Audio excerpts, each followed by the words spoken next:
Okay? Respectfully, sir, you're the president, and people tuning into these briefings, they want to get information and guidance and want to know what to do. They're not looking for rumors. Hey, Phil, I'm the president, and you're fake news. And you know what I'll say to you? I'll say very nicely, I know you well, because I know the guy, I see what he writes, he's a total faker. So are you ready? Are you ready? Are you ready? It's just a suggestion from a brilliant lab by a very, very smart, perhaps brilliant man. He's talking about sun, he's talking about heat, and you see the numbers. So that's it. That's all I have. I'm just here to present talent. I'm here to present ideas, because we want ideas to get rid of this thing. And if heat is good, and if sunlight is good, that's a great thing as far as I'm concerned. Go ahead. There he is talking about fake news. Welcome to the Bill Mason Show. Trump was talking about the ultraviolet heat that's going to destroy the virus. Yeah. Also, there's talks of the reaction in humans to sunlight with the vitamin D increase. It increases immunity. And a lot of times what, slows the spread of disease is an increase in human immunity. And people spend more time outside. They get more vitamin D. Therefore, it explains itself. He's right. That's true. Now, we did have reports that it would have to be 140 degrees to kill the virus, but it does slow it down.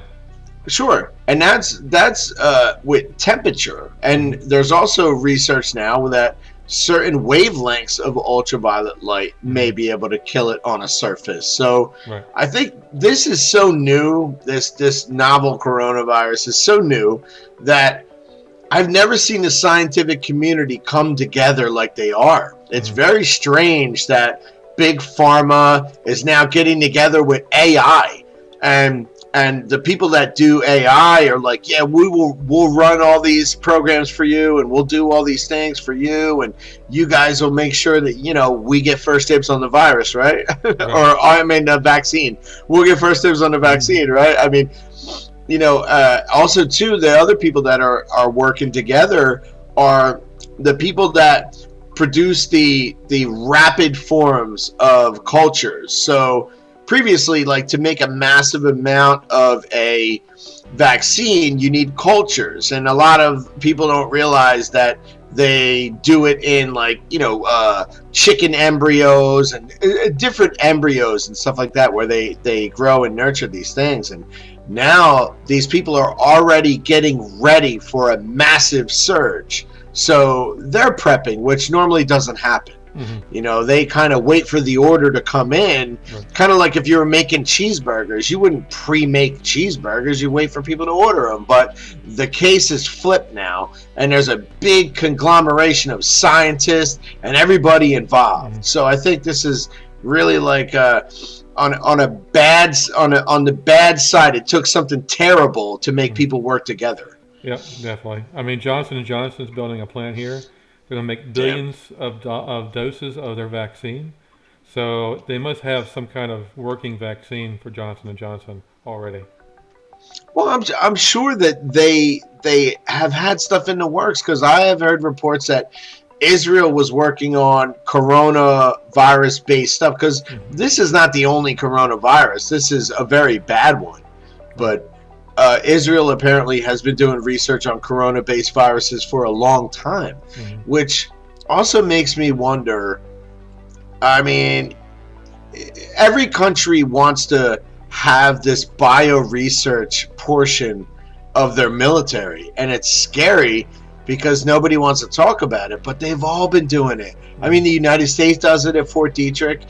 Israel does it. China, of course, does it. Mm-hmm. I mean, the French paired with the Chinese. I mean, everybody's looking for this weird bioweapon, and it's. I don't know if it's like you're pushing the envelope of what's evil and what's right. I mean, they really want to be the one who holds the worst virus, and that's kind of scary to be a regular working class person, that knowing that all these governments around the world are trying to make a massive kill virus. Yeah, exactly. I mean, I have an article up right now that says China won't dismiss America as the coronavirus origin until U.S. proves otherwise. So we have to prove we are innocent to them. Right. And that's one of the things about, that's why countries love to have a weaponized virus, because you can always point a finger, you can always go whoopsie, you can always say, oh man, that's not us, that must be you, because they're all doing it. And I don't want to say that this is the new world order fighting. This is their last gasping breath. I mean, you know, I have heard all these reports, like the Q post, where Trump is the guy who wants to take this nonsense out completely. Like, defunding the WHO is most likely something that no one else has talked about, because they have looked at the world as if no matter what we do, we're going to get 10%, 12%, 15% of that, of every country in the world's, you know, GDP, because we pretend that we're protecting everyone. Meanwhile, they're not. It's clear now that the WHO doesn't have anybody's best interest in mind other than these communist regimes, which is really strange that now people are researching this guy Ghebreyesus or whatever. He was like a member of some kind of radical communist regime back when he was in college. So all this stuff's coming out. Yeah, and he's it's in bed with the World Health Organization. We also have a clip of a doctor talking about that too as well. We're going to play in a minute. oh yeah, the doctor, he's actually running for office in Georgia, District 7. Well, let's take a look and see what he says. Let's talk about the World Health Organization and why President Trump was correct to defund it. You're talking about an organization that receives hundreds of millions of dollars from the United States, and yet is corruptible, unaccountable, and has very few measurable results. It reminds me of the United Nations. In 1994, when my Marine Expeditionary Unit was sent to Operation Restore Hope to support the Rwandans, when 10 Belgian soldiers were killed and the United Nations withdrew. From that time on, the only thing they did was escort white Europeans out of the country, and almost 1 million Africans died. That's the problem with global organizations. They don't have our best interests in hand. Matter of fact, most of the time they're anti-American, anti-Semitic, and they do all the wrong things while they demand 10% of the world's income. It's time to bring local governance to bear. This is what President Trump's good at, looking after our best interests first. All right, there he is. So, talking about the World Health Organization, how they're corrupt.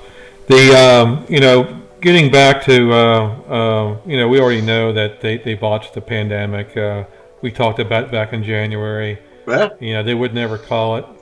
And so we're saying, what are they waiting for? You have tons of people dead in China. So yeah, there's tweets. I mean, I've retweeted them a couple of times where they said there's no human-to-human transmission, nothing to worry about. Really? Like, they had proof that it was human-to-human transmission. I mean, we're talking back in December. Mm-hmm. I mean, they just didn't want to admit that it was this virus. But, also with patient zero not being even tied to the Wuhan market, it just opens up a world of questioning, and why the WHO came in to basically just mockingbird whatever China said. It was terrible. It was terrible. Back to China. I mean, again, this article here is saying that United States, made it out of the laboratory in Maryland was the origin of the virus. So, well, I mean, like I was saying before, honestly, everybody has their hands in this cookie jar. Like, I know Fort Detrick does have a level 4. Okay, I mean, to point the finger around the globe, you could probably pull it off. You could probably say, oh, it wasn't us, it was Russia, or it wasn't us, it was the United States. Whoever you want to point the finger at. But I think Trump is the biggest threat to what the Chi-Coms globally wanted to get over on the world. And I think they're going to direct their weapon at Trump. Oh, yeah. They're going to pick the United States to pick on. And do I think that a war with China could be in the future? I'm starting to see signs that maybe that is the case. I mean, with North Korea being up in the air and being a nuclear power, right, and China pushes their chess pieces over onto that game, it changes everything for not only the United States but for the world. Right, and then we have Iran harassing us with the boats in the Persian Gulf, so we have that Sure. issue too as well. But I mean, most of that, it's funny that that has calmed down because that was oil transportation based. Mm-hmm. And now that the oil market is in the toilet, I mean, you don't hear much out of Iran or, United Arab Emirates or Oman or any of those guys because they're like crapping their pants because their bank accounts are drooping. Mm-hmm. Yeah, I mean, it's gonna be hurt. this could be a problem for see, Russia's a military power. I mean, how do you get your funding for all of your pet projects if you're Russia, which is solely run on the petroleum industry? I mean, you're kind of screwed. You need your economy and China's economy to come back in a hurry. Mm-hmm. There's really no options for them. That's true. That's true. So let's take a look at the virus numbers. So today we had over 2,000 people dead, 2,110, almost 50,000, Bill, so far dead. Yeah, it's close enough to 50,000. That's a harsh number. The other number, I mean, 879,000. That's total positive cases. Yep. But if you look at the active cases, all right, 744. I always wondered where that number comes into play because if you take 879 and you minus 744, I guess you get around 85,000 the recovery. But I almost wonder if the recovery people are like the Chinese recovered, where they're still vulnerable. They're basically discharged from hospitals, but they could get it again. Right. And I'm wondering if that's happening here. Yeah, it could be. I mean, they say the antibodies that build up in your system, some people don't have enough, so they can get it again. So we'll see. Looks like, I mean, there's almost 15,000 people in serious critical condition too. Yeah, and I mean, our testing numbers are like we talked about on the last show, we're at like almost 5 million tests. And what we're finding out now is now that you can get tested, you don't need to have a giant list of prerequisites. There are people that are like, no, I'm good. I don't want to be tested. So now it's shifted. It went from a point where every able-bodied citizen wanted to know whether they had it or not. And now people are like, no, I'm good. I'm not going to be tested. I got the sniffles. I know I don't have coronavirus. I mean, I would want to know whether I would want to take, honestly, the antibody test because I would like to know if maybe I had it and go from there. And I hope that's accessible to me. I'm actually looking into that now. Okay, good. Let's take a look at the states. Of course, New York is total 507. That's come down, from this top of 700, 800 people dead per day. So New Jersey, 305. And Massachusetts, 178. Looks like Pennsylvania didn't report today so far. Yeah, I heard actually Philadelphia was up. When I watched the news this morning, they said Philadelphia was up, but it doesn't look like they put a number in. Yeah, it looks like California's up today too from the previous day. So anyway, so not looking good. So, they talk about the second wave. We haven't got done with the first wave yet. Nope. So we are going to be opening up the states, and we're just going to keep on having cases. Yeah, I think it's unavoidable to an extent. It's kind of like avoiding the school bully after school. Eventually, he's going to catch you. Mm-hmm. I look at it like this is endemic. This whole thing, it's not going to go away.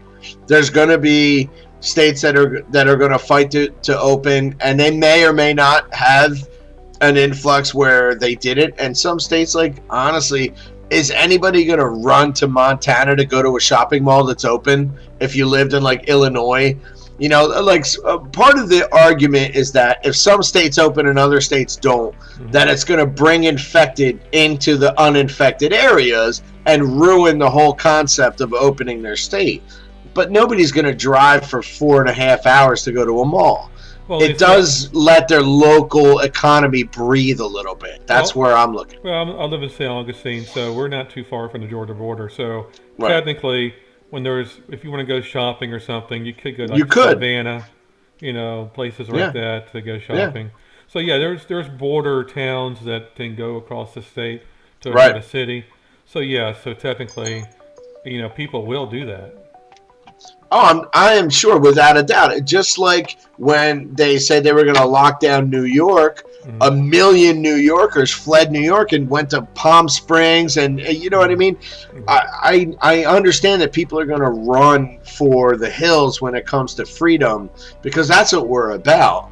But I also think that there are pockets of the economy that can figure out a way, like to have people wear masks. And for example, Michigan, Gretchen, whatever her name is, or she's saying that you can't go into the gardening department of Home Depot.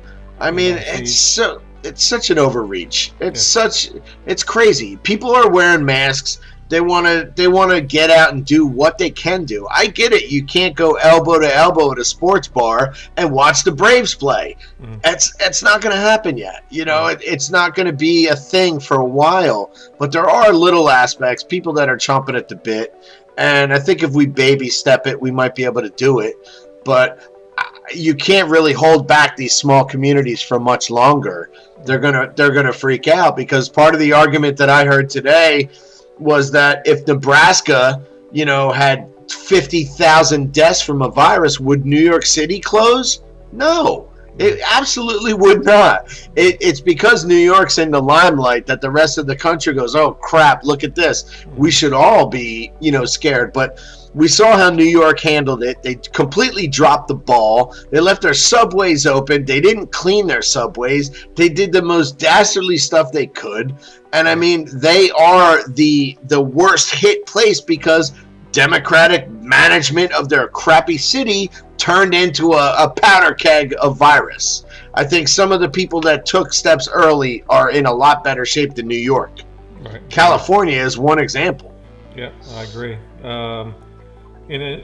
So about the virus, so it looks like it's affecting our meat processing plants. So we have some problems with Smithfield that closed their plant. We have some others that closed. People can't find meat in stores. Yeah, I will attest to that. That is true. And I'm looking at the shelf here. I mean, there's just totally bare. I mean, every time I go to the grocery store, it is gone. It is 100% true, and it's because, I mean, honestly, I see people that they're called train buyers. So you'll go in there with, like, say me, my mom, my mother-in-law. We all go in there. Oh, we're only allowed 3 per customer. Let's get 9 of them. It's really uncalled for. Some of this, the way people are reacting to this. They're stocking their freezer to the point where they can't close the door. Just to, what I noticed is that the supply chain was not hit as hard as they thought. The problem was that people wanted to hoard so much that it threw the chain off for, once the restaurants close, then people are buying more stuff at home. It's a packaging issue. So, for example, Outback Steakhouse is buying 2,500 steaks at a time, okay? But the average Joe consumer is buying 1 or 2.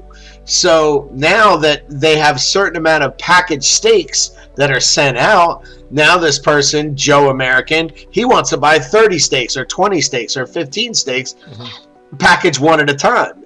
Now Outback is not buying those steaks because they're not doing the volume, and then you have a shift in the supply chain. I mean, the meat, I think, could have been handled better, but no one saw this coming.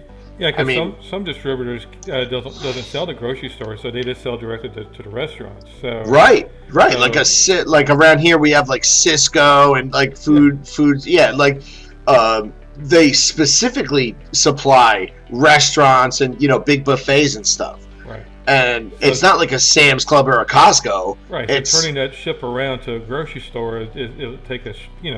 Right. It takes a while. And they wouldn't, because from knowing people that have affiliations with different food stores, you have a buyer and you have a certain person that you go through to get your meat, your chicken, your poultry, your pork, on and so on. Exactly. So it's not like somebody's going to go, "Psst, hey buddy, I got like 1,900 steaks. You want them? It's not how it's going to work at, you know what I mean? At the Publix. They're not going to buy steaks off the back of a truck. I mean, they pretty much have it lined up. And when there is a break in the chain, it's like a ripple in the water, but I mean, it lasts a long time. Yes, it does. So it is. Hopefully they'll correct that issue, but more and more plants are closing. We'll see what happens. Yeah. And I heard like the Smithfield one was because of people testing positive, and they shut the entire thing down to clean it, sanitize it, and do all of those things. So, that doesn't help either.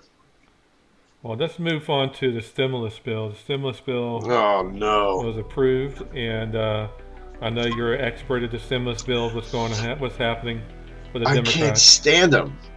I honestly can't stand the way that these go down. So the country's in trouble.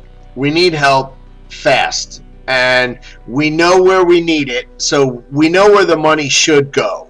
Everybody with a brain is like, okay, we turn the economy off. We literally hit the off switch. Small businesses, small contractors, local, everybody from flower shops. I mean, like I said, you have so many little businesses that maybe only employ 3 or 4 people, but it's still employing 3 or 4 people. You multiply that by 1 million, and it's a lot. It's a huge number. Well, those people are having a real tough time. And playing politics seems to be the way the Democrats are okay with doing business. They are okay with this being a tragic event and an emergency, and still putting their stupid little line item projects into every single bill. And they are willing to hold the people hostage. It's terrible. Right, yeah, I agree. We have a video of that. Let's take a look, see what they say. Okay. To those 4.4 million Americans that were laid off this week, Congress owes you an apology. You put everything into your business to succeed, and government told them they had to shut down for the health of the nation. They made a sacrifice, but they got sacrificed for politics last week. But Pelosi says it's Republicans who delayed the much-needed money. Mitch McConnell likes to say we delayed the bill. No, he delayed the bill. We were very pleased that he finally came around to the fact that we had to go forward with this. So he was the one wasting time. All right, let's start with you, Jesse. Yesterday you said that you are a nonpartisan guy, so we'll go to you for your take as to who is winning on the politics of this, because the Republicans seem to me to figure out a way to really try to pin something on Nancy Pelosi, but yet she's blaming them. I don't mind that Nancy squeezed Mitch. I mind that it took her a week to do it. I mean, this doesn't take that long, but she dragged this out to steal Trump's thunder and make all Democrats marvel at her parliamentary maneuvers. I mean, if Nancy Pelosi were a Republican and tried to posture up like this for a week during a pandemic, the media would hunt her down like a dog. And you'd see all the lower thirds on cable television that said Pelosi's layoffs. But that's not what happened. Here's how quickly she could handle this. You ready?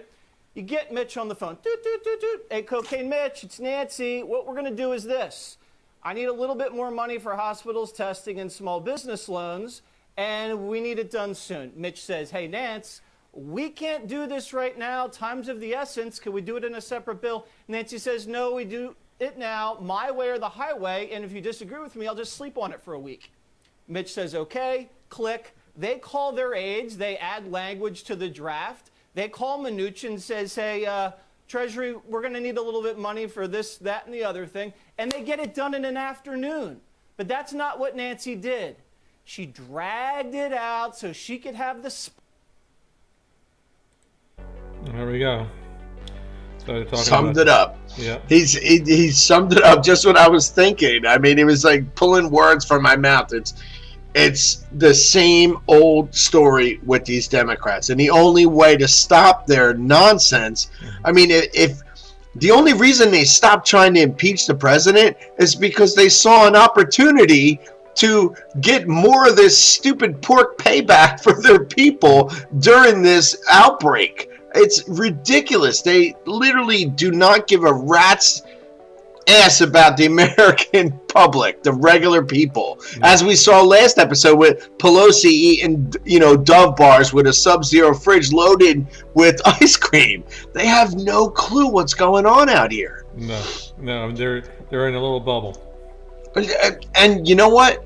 It's to the point where I pray that people in November who really are suffering and all that stuff, maybe they get back on their feet, but they remember these times when they needed help. And I hope all these small businessmen that, a couple that I talked to, in my line of work, they're like, oh, I'm a lifelong Democrat. I'm just really disappointed in the Democratic Party. And I'm like, then stop voting Democrat. I agree. You really can't be lighthearted about this at this point. You can't be the guy who's like, well, I'm a little sad about it, but I'm just not Republican. No, you're part of the problem. If you're watching this happen, you have to stop. You have to stop it. Exactly. Oh my God, it's terrible. Speaking of November, we have Biden here, so let's take a look at his mishaps. Take a look. Oh, he's the best.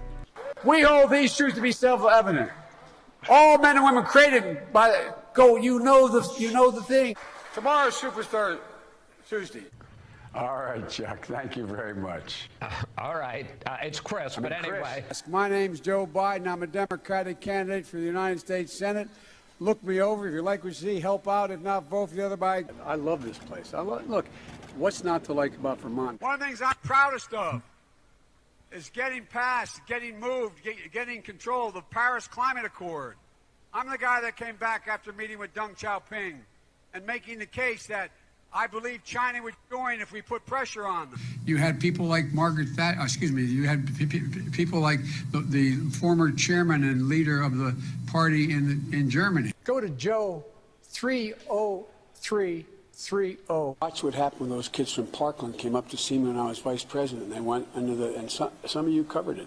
So Biden tells this story, or some version of it, a lot. He says that, he went on this military trip and it was dangerous, but he wanted to go anywhere. And he goes to the Konar province of Afghanistan, and he hears about how this man had climbed down into a ravine to rescue a fallen soldier. And he comes back up and he doesn't want to get this medal because he feels so heartbroken that his fellow comrade has fallen. That's about 3 different really heroic war stories, all kind of pushed together into one anecdote. Joe Biden has made all sorts of statements about his activism in the civil rights movement. Now, in the beginning of his career, he made similar statements that he's making today on the campaign trail, and then he got caught lying. And for a huge chunk of his political career, he stopped telling those lies. This day, 30 years ago, Nelson Mandela walked out of prison and entered into discussions about apartheid. I had the great honor of meeting him. I had the great honor of being arrested with our UN ambassador on the streets of Soweto. The only African-American woman that ever been elected to the United States Senate. A whole range of people. No, my point is, that's not true. The other one is here. Play the radio. Make sure the television. Make sure you have the record player on at night. There you go. The old record player at night. Yeah, man, vintage vinyl is awesome. I'm glad he's an enthusiast putting a record player on at night for bed. Right. Well, we have Trump talking about Sleepy Joe today. Let's take a look and see what he said. Yeah. I can't tell you what's going to happen. We have a sleepy guy in a basement of a house that the press is giving a free pass to, who doesn't want to do debates because of COVID, and lots of things are happening, right? And I watched a couple of interviews, and I say, oh, I look forward to this. But they're keeping him sheltered because of the coronavirus. And he's not moving around. He's not moving too much. And then I watch what the press does to the Republican Party, and to me in particular. We had the greatest economy ever put together. We were doing, this is a month and a half ago, we were doing numbers likes of which we've never done. African American, Asian American, Hispanic American, best employment numbers ever in the history of our country. Our employment numbers, the best in the history of our country, almost 160 million people. The stock market, record numbers, many, many times during my tenure, many, many times. But now we have a country that we had to close because of this. And frankly, if we didn't close it, we would have lost millions of people possibly, but certainly we would have lost 1 million people. You take the high number and cut it in half again. But whether it would have been 600, 700, 800, you take a look at the travesty that there is. You take a look at this horrible, horrible scene of hospitals with bodies in black body bags, right? Multiply that times 10, 15, or even 20, because that would have happened. So we did the right thing. So far, we did the right thing. So far, we've called it right. We've mobilized like it was a military operation, and it was largely a military operation between ventilators and testing and so many other things. And we've had a lot of good partners, not all good partners, but we had a lot of good partners. Gavin Newsom today thanked us very much. Gavin Newsom, California, thanked us so much for getting him all the things that he needed so he can keep going and keep doing a good job. We got it to him today. Tomorrow we're getting him even more. Would have been harder for him to get it than us. We agreed to get it. We got it on time. He said promises made, promises kept. He actually said that in a statement today. We've done a good job. We've gotten very little credit for the great job we've done because of the media, because the media is not an honest media, in my opinion, much of it. Not all of it. We have some great reporters that I have tremendous respect, but much of the media is not honest. So that's fake news. Yeah, man. All right, so there he is talking about Sleepy Joe, trying to keep him away from a debate or anything like that. So a lot going on. So you talking about the Democrats keep on voting Democrat. I mean, this is what happens when you keep on voting Democrat. You get getting hit down all the time. I mean, you get hit down, you get back up again, and get hit again. Let's take a look and see what happens when you vote Democrat. All right. There we go. You get hit.